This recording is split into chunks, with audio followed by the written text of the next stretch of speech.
Саламатсыздарбы? Эмне үчүн баласы бар ар бир ата-эне өзү эң биринчи тарбиялуу болуш керек деген теманын алкагында сиздер менен бүгүн сөз кылабыз. Карл Маркстын сөзүн сиздерге айткым келип жатат. Карл Маркс мындай дейт: ар бир тарбиячы эң болу өзү тарбиялуу болуш керек деген сөзү бар.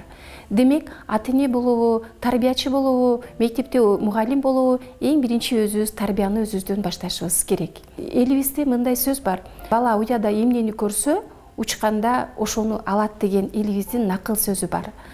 Демек, баланы тарбиялоодо ата-энелердин ролу, алардын таасири жашоодо өтө чоң экен.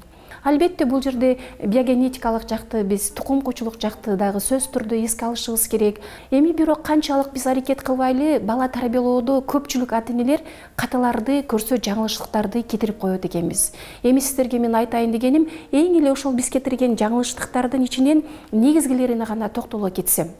Эң биринчи, эмне үчүн ата-эне өзүнүн чоңоюп жаткан баласыны дагы деле мурдагыдай кабыл алып, ошондой мамиле жасайт деген суроого жооп берели.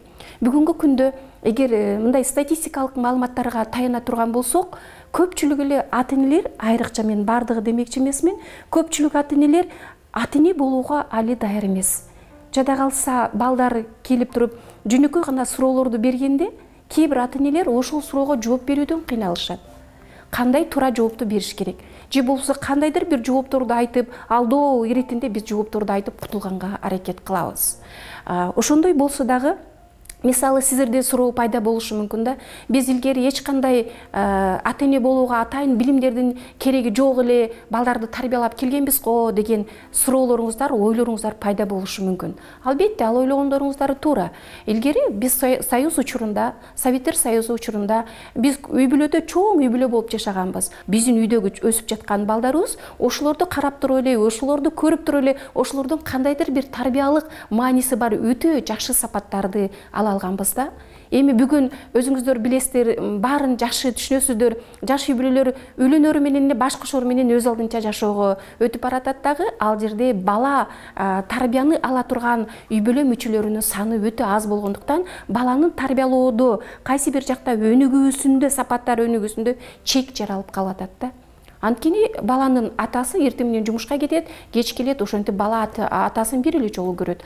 Кечке болот ким менен? Апасы менен болот. Апасы жалгыз өзү мынчалык нерсени берүүгө жетишпөөсү дагы мүмкүн. Ошондуктан япондордо жана арабтарда ушундай бир улуу сөз бар: баланы уялганды билгенче өзүнүн жайына кой деген сөзү бар. Эми бул сөздү жөнөкөй эле тил менен айтканда биз кандай түшүнсөк болот? Алар айтышат, балдар уялганды түшүнгөнгө чейин аларга болгон тарбияңды токтотуп тур деген сөздү айткысы келип жатат да. Демек, албетте биз бул жерде бала уялганды түшүнгөнгө чейин тарбия бербей турушубуз керек, андан кийин тарбияны бериш керек деген дагы ойго көпчүлүк адамдарыбыз кошулбашы мүмкүн. Бирок биз балдарды тарбиялоодо эң бир негизги нерсени эске алып унутпашыбыз керек. Балдар 1-ге чыгабы, 4-кө чыгабы, 5-ке чыгабы, алардын жаш өзгөчөлүгүнө гана токтолуп маани бербестен, балдарды тарбиялоодо биз алардын психологиялык жекече өзгөчөлүктөрүн, өсүп өнүгүү өзгөчөлүктөрүн эң биринчи эске алганыбыз зарыл. Экинчиден, бүгүнкү күндө өзүңүздөргө белгилүү болгондой, бизде эмоционалдык баарлашуу жок болуп жатат. Эмоционалдык баарлашуу деген эмне? Биз балдарыбызды алдыбызга отургузуп алып, балдарыбыздын ал жайын сурап, алардын каалаганын жөнүндө сүйлөшүп, күлүп, жайнап, жылуу сөздөрүбүздү айтуу деген бүгүнкү күндө дээрлик азга болуп баратат.